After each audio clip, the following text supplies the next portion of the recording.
Iya, dia merampok bank di penjara selama 14 tahun. Dia adalah aktivis yang paling dicari di negaranya. Iya, dia adalah presiden terpilih.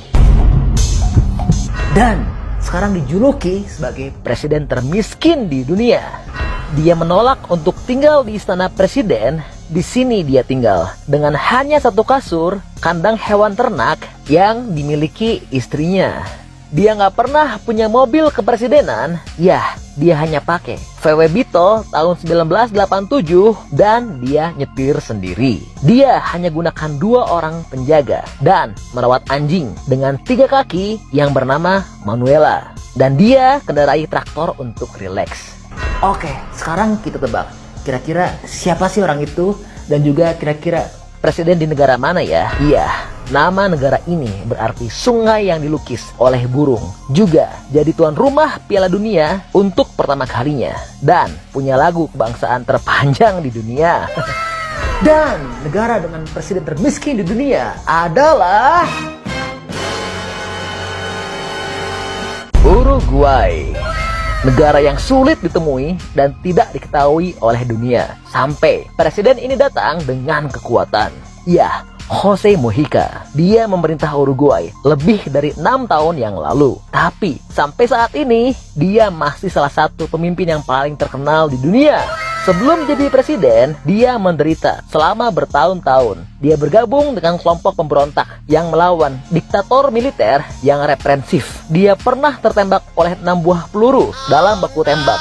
Dia disiksa dalam penjara karena dia mau merubah sistem. Tapi ini semua dia lakuin karena cinta dan perhatian pada rakyatnya.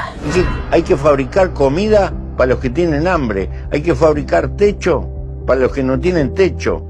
Hay que fabricar escuela para los que no tienen escuela. Hay que solucionar el problema del agua. Ahora. Di saat kebanyakan pemimpin mau memerintah negaranya lagi dan lagi, namun Jose nggak pernah berharap dia dipilih lagi. Dia donasikan 90% gajinya untuk amal. El problema es que yo tengo un padrón y una forma de vivir que no la cambio por ser presidente. Entonces me sobra. A otro tal vez no le alcance, pero a mí me sobra. Dan puncak dari semua itu, waktu dia turun dari presiden, dia masih melayani Uruguay sebagai senator. Untuk itu dia menolak pensiunnya. Dan ini adalah alasan kenapa dia dicintai rakyatnya. Karena saat presiden turun ke bawah, itu artinya dia betul-betul paham negara, rakyatnya butuh untuk dilayani. We remember Mujica as Fidel Castro adalah Presiden Kuba periode 1976 sampai 2008 atau selama 32 tahun. Fakta yang membuat banyak orang salut adalah ternyata gaji yang dia terima tiap bulan terbilang sangat sedikit, yaitu hanya sekitar Rp470.000 saja. Mirip dengan presiden yang sebelumnya, Castro juga terkenal sebagai pemimpin yang dermawan. Bahkan, Castro pernah menampung korban banjir di dalam kantor kepresidenan. Yang paling mengherankan adalah permintaan terakhir toko revolusi Kuba ini sebelum wafat. Castro menginginkan tidak boleh ada monumen dan patung yang didirikan untuk mengenang dirinya. Fidel Castro juga tidak menginginkan adanya nama jalan ataupun tempat publik lainnya yang menggunakan namanya. Presiden Raul Castro pun mengumumkan kepada publik bahwa Majelis Nasional akan memenuhi permintaan terakhir Fidel Castro dengan meloloskan undang-undang yang melarang pendirian patung atau monumen atas nama Fidel Castro. Undang-undang ini juga melarang penamaan jalan ataupun taman atas nama almarhum.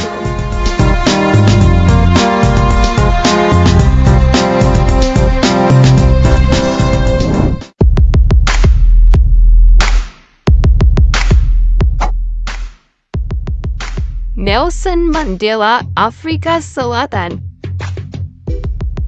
Siapa yang tidak kenal dengan Nelson Mandela? Nelson Mandela adalah Presiden Afrika Selatan tahun 1994 sampai 1999. Selain itu, Nelson adalah tokoh dunia yang terkenal dalam pembebasan Afrika Selatan dari rasisme.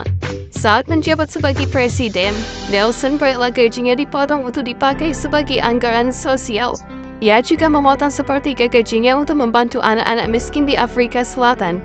Bahkan, ia berhasil membayar hutang negara dengan gaji. Mahmoud Ahmadinejad merupakan mantan presiden Iran yang menjabat dari tahun 2005 hingga 2013. Presiden Iran yang ke-6 ini hanya digaji $3.000 atau setara 42 juta rupiah. Namun gajinya sebagai presiden tidak pernah diambil dan hanya mengambil gaji sebagai dosen yakni $250 atau setara 3,5 juta rupiah. Dia dikenal sebagai pria bersahaja dan sederhana. Untuk kegiatan sehari-hari Mahmud hanya mengandalkan mobil tua. Bahkan mobil tersebut pada akhirnya dijual untuk sebuah acara amal. Saat pertama kali menjabat sebagai presiden, dia juga menyumbangkan karpet-karpet mewah di istana kepresidenan ke berbagai masjid di ibu kota Teheran. Dia juga mengganti semua furnitur di istana dengan yang jauh lebih murah.